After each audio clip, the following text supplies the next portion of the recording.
The morning started as any other, the sun streaming through the sheer curtains in our bedroom, highlighting the soft hues of cream and beige that Sherry had so meticulously chosen. I woke up to the sound of her bustling around, already halfway through her packing. She was a whirlwind of movement, her auburn hair catching the light as she flitted between the closet and her suitcase. "You sure you're ready for this big business trip?" I asked, trying to sound casual as I leaned against the doorframe. Sherry barely glanced up, her smile a little too bright, a little too forced. "Of course, Brad. It's just a few days. This conference is crucial for my promotion." She folded a blouse with deliberate care, tucking it neatly into the suitcase. "You know how Todd is, he wants everything to be perfect." Todd. Her boss. Just the mention of his name set my teeth on edge, but I forced a smile. "Right. Always the perfectionist." Sherry paused and looked at me, her green eyes sparkling with something I couldn't quite place. "It's just work, Brad. Don't overthink it." I nodded, not trusting myself to say more. Over the past few months, there had been a subtle shift in Sherry. A newfound sense of independence. New clothes. A gym membership. Her phone, once casually left on the kitchen counter, now rarely left her side. I chalked it up to her climbing the corporate ladder, but a nagging feeling had begun to take root in the back of my mind. As we stood by the front door, her suitcase waiting like a silent accomplice, she turned to me and smiled. "I'll call you every night. I'll hold you to that," I replied, leaning in for a kiss. Her lips were warm but fleeting, her attention already elsewhere. I watched as she climbed into the Uber and waved, her face a mask of determination. The car pulled away, leaving a trail of exhaust and unease. Something didn't sit right, but I shook it off. She had her ambitions, and I had my trust in her. At least, that's what I told myself. The day dragged on, my thoughts constantly drifting back to Sherry. It wasn't until later that evening, when I scrolled through social media, that my doubts resurfaced. A photo posted by one of her colleagues showed the conference itinerary, and as I scanned the details, something jumped out at me: Todd's name, conspicuously absent from the attendee list. I stared at the screen, my heart sinking. Sherry had specifically mentioned Todd leading the delegation. Why would she lie? For the rest of the evening, I was distracted, my mind racing through every possibility. Was I being paranoid? Or was there something more to her sudden enthusiasm for this trip? By the time I crawled into bed, the house felt emptier than it ever had. Sherry's pillow was cold, the scent of her perfume lingering faintly in the air. I stared at the ceiling, the nagging doubt now a roaring suspicion. Somewhere, deep down, I knew this wasn't just a business trip. But I had no proof, yet. The next day began with a strange sense of detachment. I went through my usual routine, showering, coffee, work, but everything felt muted, like my life had suddenly shifted into an alternate reality. Sherry's absence left a hollow echo in our home. The nagging questions from the night before still lingered in my mind, each one more invasive than the last. By mid-morning, I gave in to curiosity. Sitting at my desk, I pulled out my phone and scrolled back through Sherry's messages. She wasn't one to delete much. Her inbox was filled with mundane conversations about work, grocery lists, and the occasional banter between us. But something caught my eye, a message thread with Todd, her boss. The last message from him was brief. "Let's stick to the plan. It'll be fine, smiley face." It was sent the night before she left. My stomach churned. The plan? What plan? I tapped on the thread, only to find that most of the conversation prior to that message had been deleted. Sherry had always been meticulous, but she'd never been this careful. I tried to shake off the unease, telling myself I was reading too much into things. I trusted her, didn't I? But as the hours ticked by, the unanswered questions festered like an open wound. I needed answers. That evening, I received her promised call.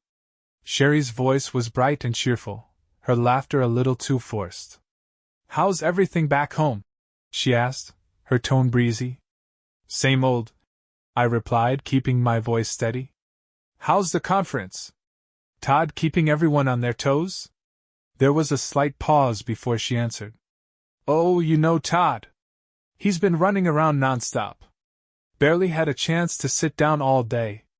Her lie hit me like a punch to the gut. I'd seen the conference itinerary. Todd wasn't there. My grip tightened on the phone, but I forced myself to play along. Sounds exhausting, I said, my voice even. It is, she sighed. I miss you, though. It's strange being away. Her words should have comforted me, but instead, they felt like salt in the wound. I miss you too, I said, though my heart wasn't in it. We wrapped up the call shortly after, her voice fading into the void of my growing doubts. That night, I decided to dig deeper. If there was one person who could give me clarity, it was Sherry's closest friend, Lisa. They'd been inseparable since college, and Lisa always seemed to know more about Sherry's life than I did. I called Lisa the next morning, keeping my tone light. Hey, just wanted to check in. Have you heard from Sherry? She's been so busy at this conference. Lisa hesitated for a moment. Oh yeah, she mentioned the trip. I haven't heard much from her though. Busy schedule, I guess. There was something in her voice, nervous, maybe even guilty. It was subtle, but I caught it. She's with Todd, right? I asked casually. Yeah, Lisa said, but her response was delayed, like she was piecing together a lie on the fly. They've got a lot going on. Those corporate conferences can be intense. Her attempt at reassurance only deepened my suspicions. Thanks, Lisa. Let me know if you hear from her, okay? Of course, she said quickly, ending the call. By the time the day was over, my mind was racing. Something was going on, and everyone around me seemed complicit in hiding it. That night I barely slept. Every scenario I conjured was worse than the last.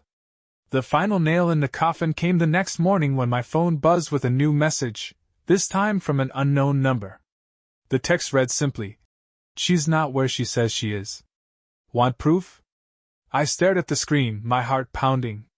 It took me a moment to respond. Who is this?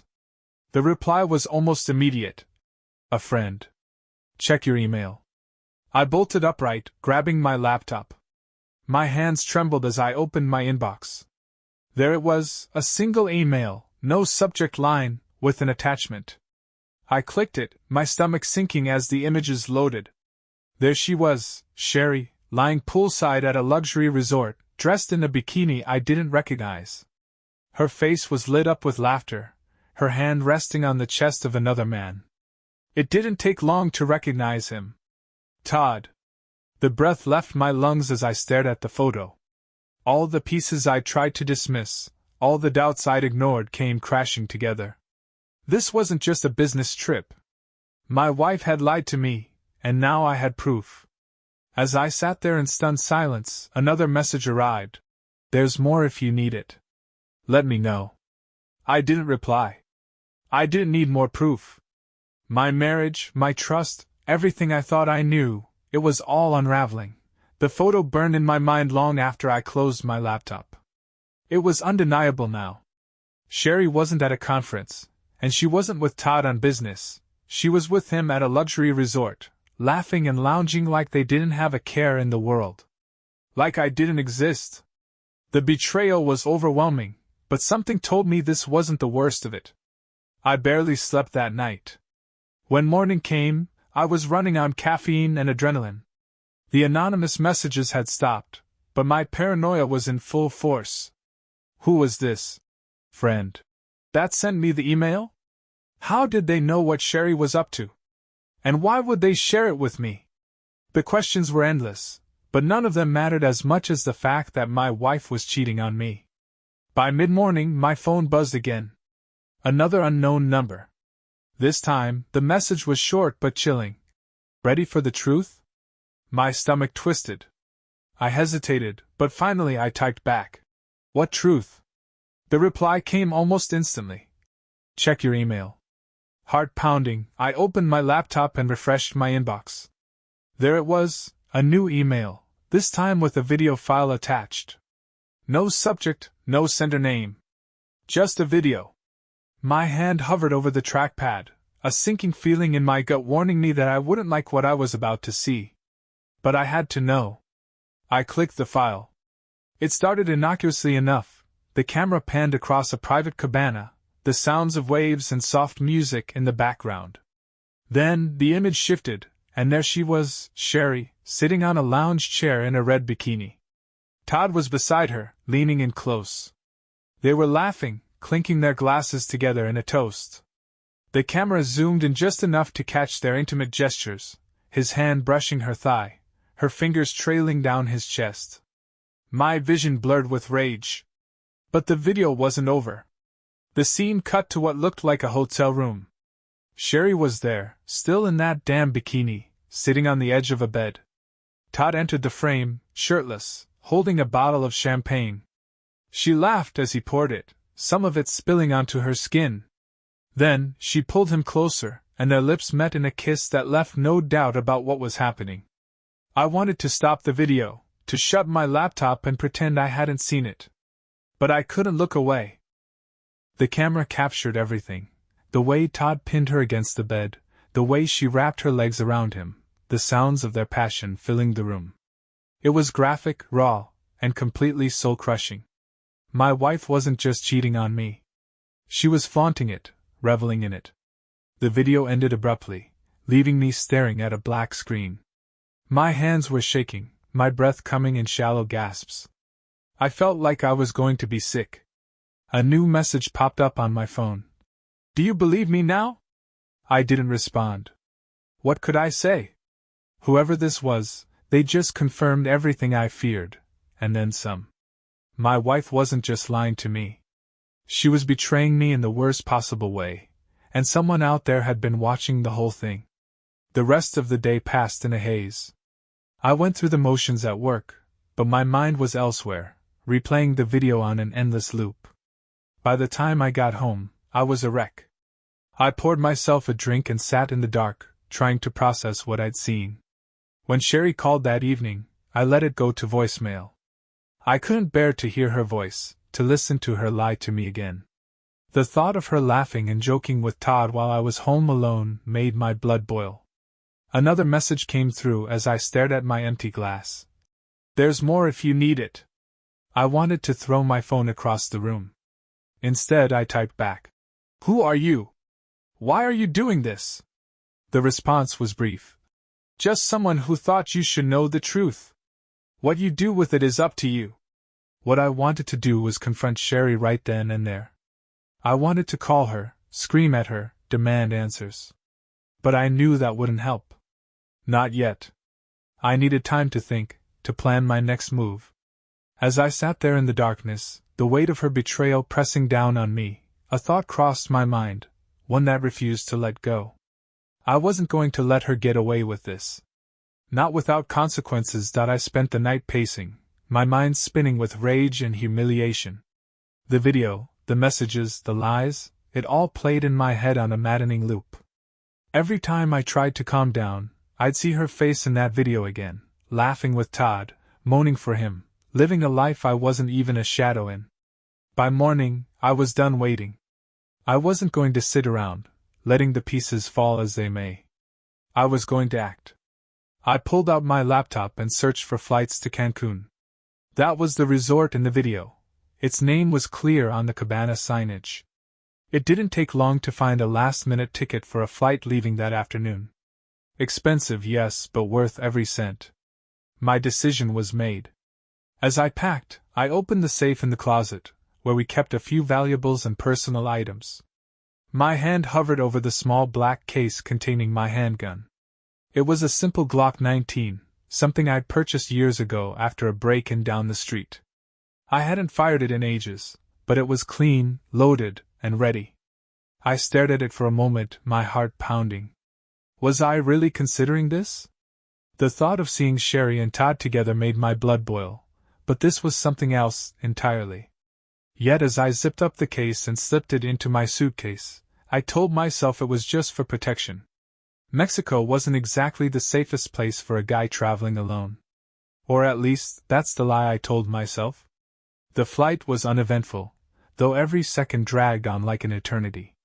I tried to stay calm, but the anger and humiliation wouldn't let me rest. I thought about the vows we made on our wedding day.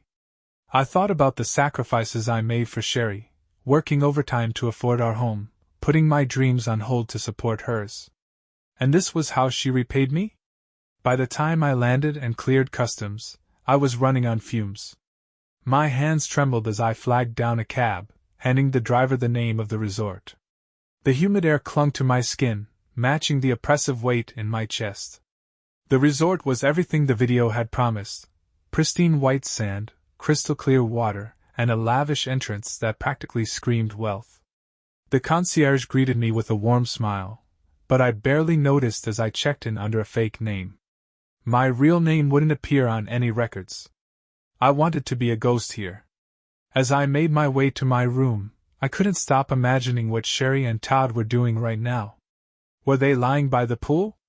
Dining at a fancy restaurant? In bed together?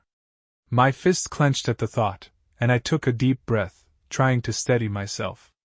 The first thing I did in my room was unpack the gun. I slid it under the mattress, ensuring it was within reach but out of sight. Just in case. That evening, I wandered the resort, keeping a low profile. It didn't take long to find them. They were by the pool, exactly as I'd imagined, laughing and clinking their glasses. Sherry looked radiant, her skin glowing under the setting sun. Todd leaned close, his hand on her leg, and she didn't pull away. I stayed at a distance, watching them like a hunter stalking prey. My anger was a boiling pot, threatening to spill over, but I forced myself to stay calm. I couldn't act yet. Not here, not now. Back in my room, I poured myself a drink, the burn of the tequila doing little to soothe me. The weight of the gun under the mattress was a constant presence, a reminder of the line I was inching toward. Then my phone buzzed. Another message from the anonymous sender. "Have you decided what you're going to do?" My hands trembled as I typed back. "Who the hell are you?" The reply came quickly. "Someone who believes in justice." "What about you?" I stared at the screen, my pulse pounding in my ears. Justice. That word hung heavy in the air. I thought about what Sherry and Todd were doing, the lies they told, the life they were stealing from me. I thought about the gun under the mattress. And for the first time, I wasn't sure where the line was anymore. I woke up the next morning with a singular focus. This had to end. The tequila haze had faded, replaced by a sharp, cold clarity. Sherry and Todd weren't just on a fling, they were flaunting their betrayal, reveling in it while I was left to rot in the shadows. It wasn't just about revenge anymore, it was about reclaiming my dignity. I spent the morning watching them. They followed the same pattern as the day before, lounging by the pool, sipping cocktails, laughing as if they didn't have a care in the world. I didn't get too close, but I stayed close enough to notice the details. Sherry's easy laughter. Todd's possessive hand on her lower back. The way they leaned into each other, like a couple in love. Love. The thought made my stomach churn. By mid-afternoon, I had a plan. I wasn't going to cause a scene, not yet. I needed Sherry to see me. To know that I knew. The resort's spa was an opulent maze of tranquility, the kind of place Sherry had always dreamed of. Sure enough, she was there, wrapped in a plush robe, her hair tied up in a neat bun. She was sitting in the lounge area, scrolling through her phone while she waited for her appointment. Todd wasn't with her, probably off planning their next romantic escapade. I took a seat a few rows away, just far enough to be out of her direct line of sight. My heart pounded as I watched her. She looked so normal.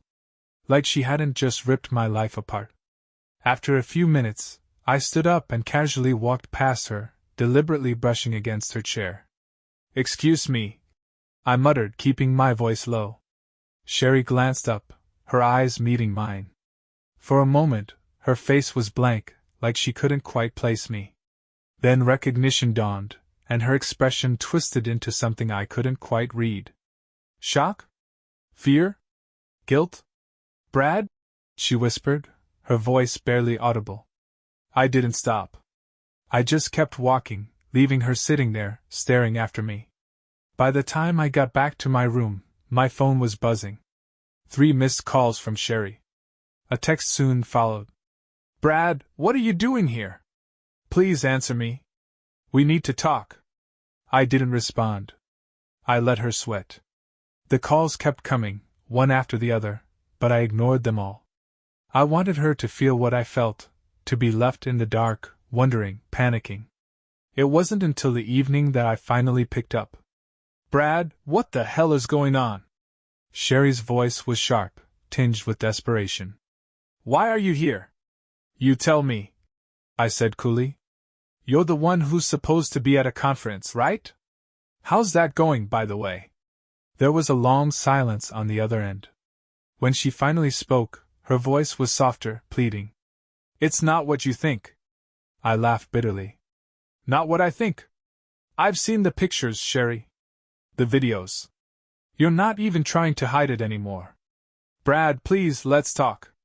Just come meet me. We can figure this out. Figure this out? My voice rose despite my efforts to stay calm. You're screwing your boss at a 5-star resort, Sherry. What exactly is there to figure out? Just meet me, she said, her tone insistent.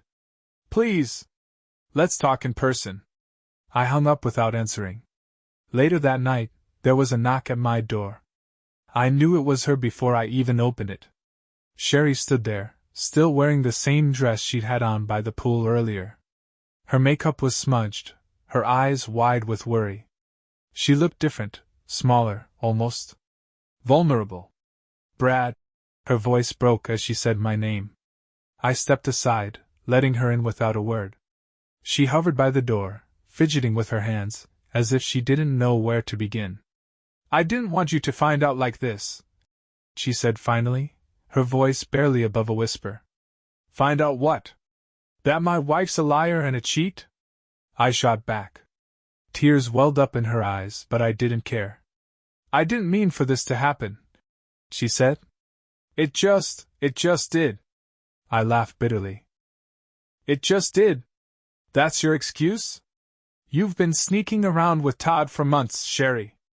Don't stand there and pretend this is some kind of accident. She didn't respond, her silence speaking volumes. I trusted you, I said, my voice breaking. I gave you everything, and this is how you repay me? Brad, she started, but I cut her off. Save it, I snapped. I don't want your excuses. I don't want your lies. I just want the truth. Her tears spilled over as she looked at me, her face crumpling. I didn't know how to tell you, she said. I didn't know how to stop. You didn't want to stop, I said coldly. She didn't deny it. As I watched her crumble in front of me, part of me wanted to forgive her, to believe that this was some horrible mistake we could move past. But another part, the part that had watched that video, that had seen her laugh and kiss and moan for another man, knew that wasn't possible. My hands clenched at my sides, the weight of her betrayal crashing down on me.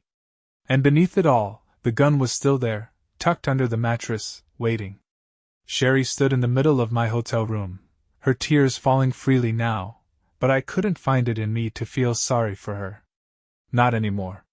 Her sobs filled the silence between us, but they felt hollow, like an echo in a cavern. My fists clenched and unclenched at my sides as I stared at her, willing myself to stay calm. How long?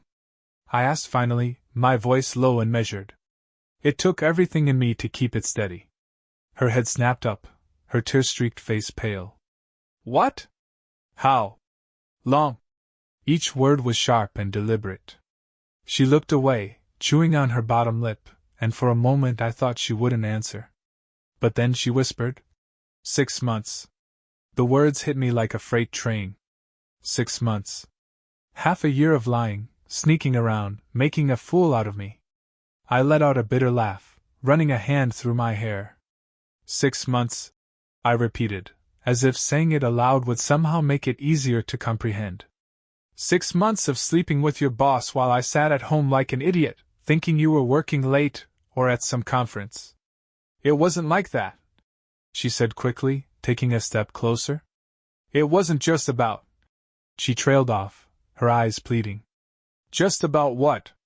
Sex? I snapped. Because that's exactly what it looked like in the video. Her face crumpled, and she buried her face in her hands. I don't know what to say, Brad. She sobbed. I screwed up. I know I did. But I didn't mean to hurt you. I felt something inside me snap, my anger boiling over. Didn't mean to hurt me? I shouted. You lied to me, Sherry! You betrayed me! You destroyed everything we built together, and you didn't mean to hurt me? She flinched at my words, but I didn't care. She deserved to feel every ounce of the pain she'd caused me. I didn't plan for this to happen, she said through her tears. It just... Todd and we... Don't... I cut her off, my voice ice cold. Don't you dare try to explain this away. I don't want to hear about your connection or how you didn't mean for it to happen. You made a choice, Sherry. Over and over again you chose him. Not me. Him. She sank onto the edge of the bed, her shoulders shaking as she cried. I didn't know how to stop, she said weakly. I stared at her, my chest heaving, and for a moment, I felt nothing but cold, hard emptiness. The woman sitting before me wasn't the Sherry I thought I knew.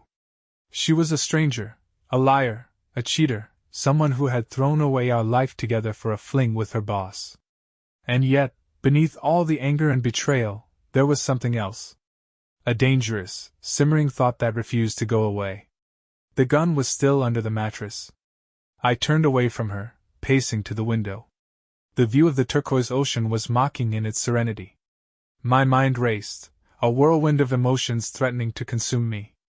I felt the weight of her betrayal pressing down on me, suffocating, relentless. She spoke again, her voice trembling.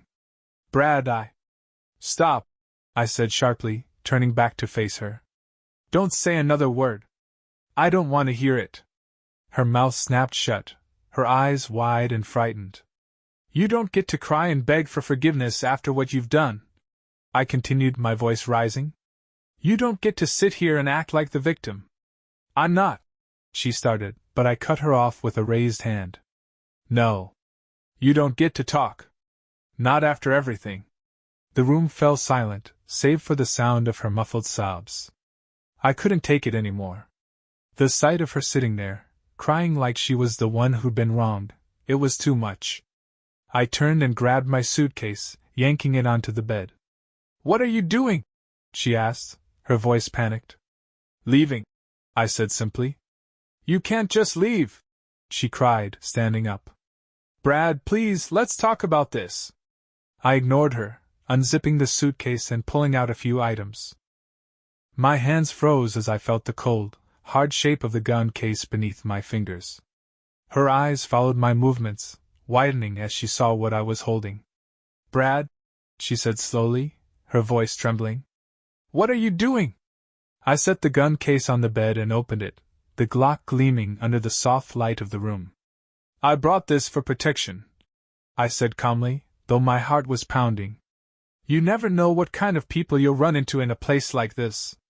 Her face paled, her hands trembling as she backed away. You don't need that, she said quickly.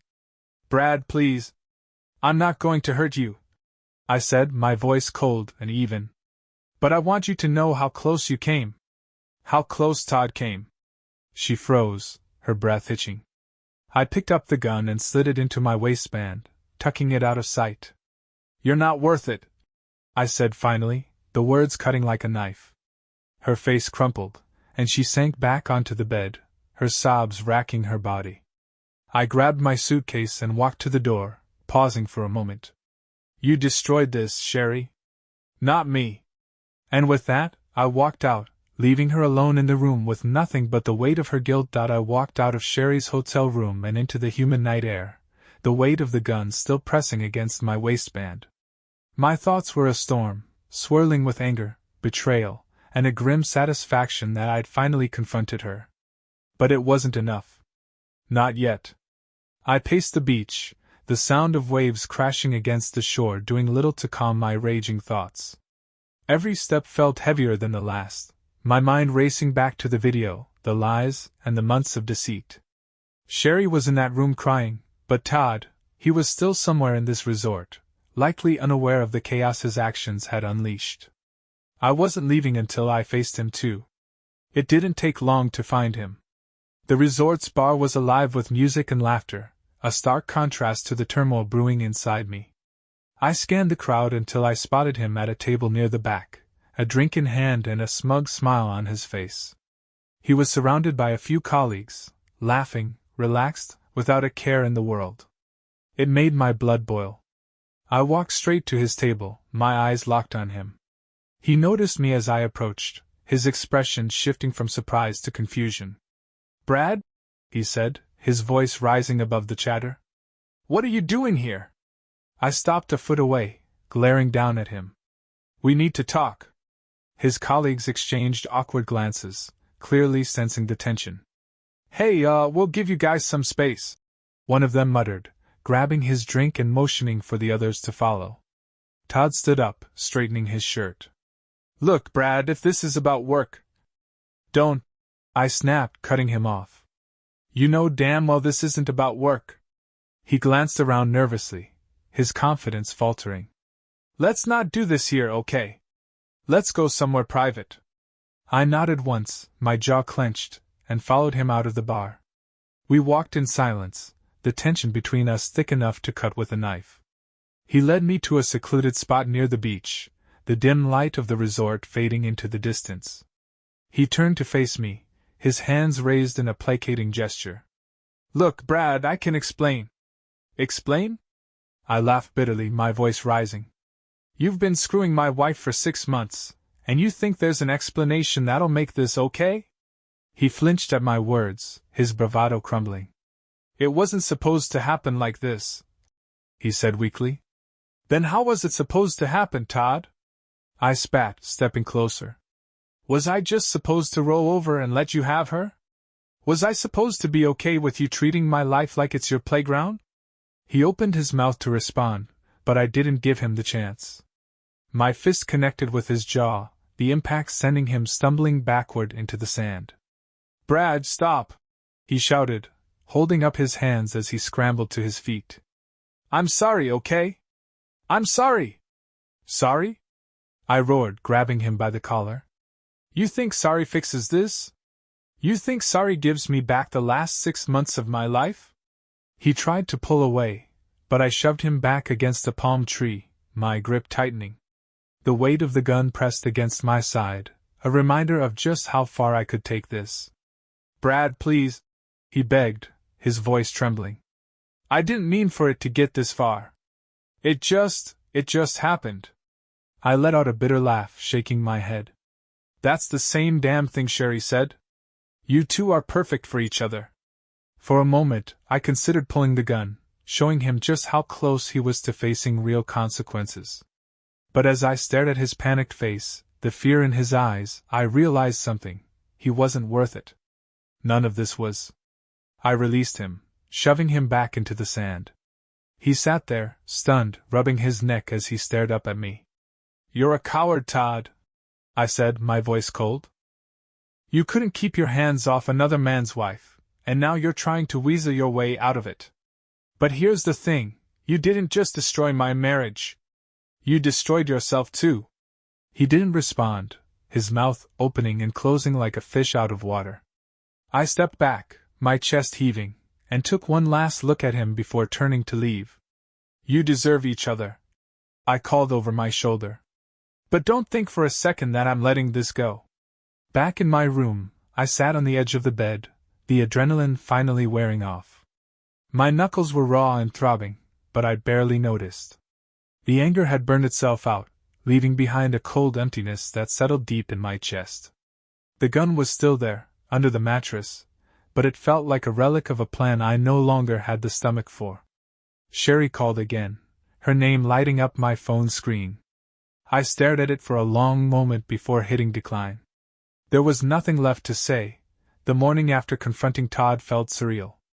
I woke to the sound of the waves crashing against the shore, but the serenity of the ocean only deepened the storm inside me. My knuckles ached, a reminder of last night's encounter, but the pain was a welcome distraction from the deeper ache in my chest. Sherry hadn't stopped calling. My phone lit up repeatedly with her name, her desperate attempts to reach me. I let them all go to voicemail. Each unanswered call felt like a small act of reclaiming my dignity, but the weight of what came next still pressed down on me. I wasn't going to confront her again, not yet. She'd shown me exactly who she was. The real question now was what I was going to do about it. After a quick shower and a change of clothes, I headed to the resort's cafe for coffee. I needed a clear head to figure out my next steps. The resort bustled with life, couples laughing over breakfast, families planning their day, honeymooners staring dreamily at each other. It was all so nauseatingly normal, a stark contrast to the chaos in my life. I sat in a corner, nursing my coffee and scrolling through my phone. There were more messages from the anonymous sender, one after another. Did you confront her? What's your plan now? If you need more evidence, let me know. The audacity of it made my blood boil. Whoever this person was, they'd injected themselves into my life like a puppeteer pulling strings, knowing exactly how to light the fuse and walk away. I typed back angrily. I don't need anything else from you. Stay out of my life. The reply came seconds later. I was just trying to help. You deserve to know. I didn't respond. Whoever they weren't my ally. They were just another reminder of how my life had spiraled out of control. Back in my room, I began packing. I couldn't stay here any longer. Every corner of this place was a reminder of Sherry and Todd, of the lies and betrayal that had brought me here. I booked an early flight out, determined to put as much distance as possible between myself and this nightmare. As I zipped up my suitcase, my phone buzzed again. This time, it wasn't Sherry or the anonymous sender. It was Lisa, her best friend. Lisa? I answered, surprised. Brad? She said, her voice tight with tension. Sherry called me. She's a mess. She told me you're here, that you know about her and Todd. I leaned against the desk, closing my eyes. Yeah, I know. She made sure to humiliate me in the most spectacular way possible. She's scared, Brad, Lisa said. She thinks you're going to do something drastic. I couldn't help but laugh bitterly. She's worried about me doing something drastic? After what she's done? She's still your wife, Lisa said softly. No, she's not, I snapped. She stopped being my wife the moment she climbed into bed with Todd. There was a long pause on the other end. What are you going to do? Lisa asked finally. I don't know, I admitted. But I'm done playing the fool. As I sat on the plane hours later, staring out at the clouds, I replayed everything in my head. The betrayal. The confrontation. The look on Sherry's face when I walked out. For years I'd thought I knew her. I thought we were building a life together, that we shared the same dreams, the same values. But now, I realized how little I actually knew. When the plane touched down back home, I drove straight to our house. It felt cold and empty, a shell of the life I thought we had. Sherry's things were still everywhere, her shoes by the door, her perfume on the bathroom counter, her favorite blanket draped over the couch. I grabbed a duffel bag from the closet and started packing her belongings. Every item I shoved into the bag felt like shedding a layer of the life we built together. The wedding photo on the mantel? Into the bag. Her favorite books? Gone. By the time I was done, the house felt emptier, but also lighter. I left the duffel by the front door with a note. Your things are packed. Don't come back. I'll send the rest later. It wasn't just about removing her from the house, it was about removing her from my life. That evening, I sat in the living room, a whiskey in hand, staring at the blank TV screen. My phone buzzed again, another call from Sherry. This time I answered. Brad? She started, her voice desperate. It's over, Sherry, I said, cutting her off. I'm filing for divorce. I don't want to hear your excuses, your apologies, or your promises to change. We're done. Brad, please, she sobbed. Don't do this. Let me come home, man. You're not coming home, I said coldly. You made your choice, and now I'm making mine. There was silence on the other end, and then the line went dead. I leaned back in my chair, the weight of everything finally settling in. Sherry was out of my life, but the scars she'd left behind would take far longer to heal. And yet, as I sat there in the quiet, I felt something I hadn't felt in weeks: peace. The days after I returned home felt like walking through the wreckage of a life I no longer recognized. Every room in the house bore some mark of Sherry: her favorite throw pillow on the couch, the coffee mug she always used, the pictures we'd once taken together hanging on the walls. Each item felt like a cruel reminder of what I'd lost, or rather, what had been ripped away from me. But as the days passed, I began removing the traces of her. The wedding photos went into a box, shoved to the back of the closet. The clothes she left behind were packed and dropped off at a donation center. Little by little, I reclaimed the space as my own, purging her from every corner of the house. Sherry kept trying to reach me. Calls, texts, even emails. Each one more desperate than the last. Brad, please talk to me. I made a mistake, but I love you. Don't throw everything away. You don't understand. Todd doesn't mean anything to me. I want to fix this. I ignored every message. There was nothing left to say. But then, one evening, a text arrived that made my blood run cold. If you won't talk to me, at least hear this. I think I might be pregnant. My heart slammed in my chest as I stared at the screen. Pregnant? The timing didn't make sense, or maybe it did. My mind raced, doing the math, trying to remember the last time Sherry and I had been together. But all I could think about was Todd. I didn't respond. Instead, I poured myself a drink and tried to push the thought away. The next day, I called my lawyer. I need to file for divorce, I said as soon as he answered. Okay, he said calmly. Let's start with the basics. Are there any assets you're concerned about? Any children involved? No kids, I said quickly, though Sherry's text lingered in the back of my mind. Just the house and some savings. And your wife?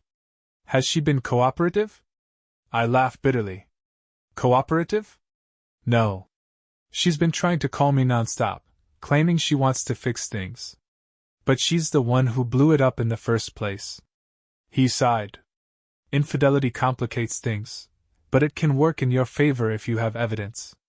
Oh, I have evidence, I said darkly, thinking of the video and the messages. Plenty of it. Good. Gather everything you can. We'll make sure you come out of this clean. Hearing those words brought a small measure of relief. For the first time, it felt like I was taking control of the situation, rather than letting it control me. That evening, Sherry showed up at the house. I was in the kitchen when I heard the knock. My first instinct was to ignore it, but then she called out, her voice muffled through the door. Brad, please. I just want to talk. Reluctantly, I opened the door. She stood on the porch, her eyes red and swollen, her hair disheveled. She looked like a shadow of the confident woman who'd walked out of this house for her business trip just a week ago. What do you want, Sherry? I asked coldly. I need to talk to you, she said, her voice trembling. Please let me explain. I crossed my arms, blocking the doorway. You have 5 minutes. She hesitated, wringing her hands. I know I hurt you, Brad. I know I messed everything up. But I want to fix it. I want to come home. I laughed bitterly. Come home? After what you did? After everything I saw? Her face crumpled, tears spilling down her cheeks. I wasn't thinking clearly. Todd, he doesn't mean anything to me. It was just a stupid mistake. Please, Brad. Don't throw us away. You threw us away, I said, my voice sharp. You threw us away the moment you decided he was worth more than our marriage. She stepped closer, reaching for me, but I took a step back. Don't, I warned. You don't get to play the victim here, Sherry. You made your bed. Now lie in it. Her tears came harder, her sobs racking her body. I don't want to lose you, she whispered. You already have, I said flatly. She stared at me for a long moment, her face a mask of despair. Then, without another word, she turned and walked away. That night, I sat in the dark, staring at the empty space where our wedding photo used to hang. The house was quiet, too quiet, but for the first time, I didn't feel the crushing weight of her presence. I poured myself another drink, letting the warmth of the whiskey spread through me. Sherry's departure wasn't the end of my pain, but it was a step towards something I hadn't felt in a long time: freedom.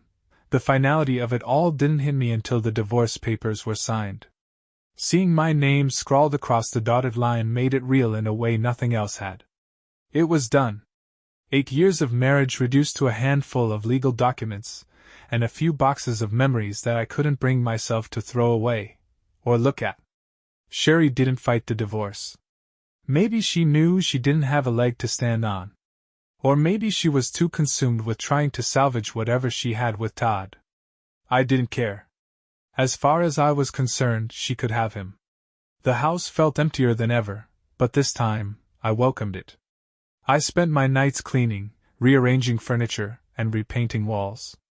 I wanted to strip every trace of her from my life, to make the house mine again. It wasn't easy, but it was something to focus on, something to fill the hours when the silence became too loud. One evening, as I was sorting through old boxes in the attic, I found our wedding album. It was buried beneath stacks of forgotten mementos, photos from vacations, birthday cards, and the kind of sentimental junk couples accumulate over the years. I sat on the floor, staring at the album for what felt like an eternity before I opened it. The first photo was of Sherry and me on our wedding day, smiling like we had the world in our hands. Her dress was simple but elegant, her auburn hair pinned back in soft curls. I remembered how my hands had shaken as I slid the ring onto her finger, how she'd whispered, "Forever," with tears in her eyes. I flipped through the pages, each photo a snapshot of a life that now felt like someone else's. By the time I reached the last page, my chest felt tight, and my eyes burned with unshed tears. I wanted to hate her, to burn the album and erase every trace of her from my memory. But I couldn't. Because for all her lies, all the betrayal, there had been love once. A few weeks after the divorce was finalized, I ran into Lisa at a coffee shop. She was sitting by the window, her laptop open in front of her, a half-empty latte by her side. She looked up as I walked past, her face lighting up with surprise. "Brad!" she called out, waving me over. I hesitated for a moment before walking over to her table. "Hey, Lisa," I said, sliding into the chair across from her. "You look better," she said carefully, her eyes scanning my face. I gave her a small smile. "I'm getting there." We talked for a while, mostly small talk, but eventually, the conversation shifted to Sherry. "She moved out of state," Lisa said, her tone cautious. "She and Todd, well, they didn't last." I wasn't surprised, but hearing it still brought a strange mix of emotions. "She tried to reach out to me a few times," Lisa continued, stirring her latte. "But I couldn't. Not after everything she did to you." I nodded, staring out the window. "She made her choices. Now we all have to live with them." Lisa hesitated, then reached across the table, her hand resting lightly on mine. "For what it's worth, I think you deserve better. You always did." "Thanks," I said softly, giving her hand a small squeeze before pulling mine away.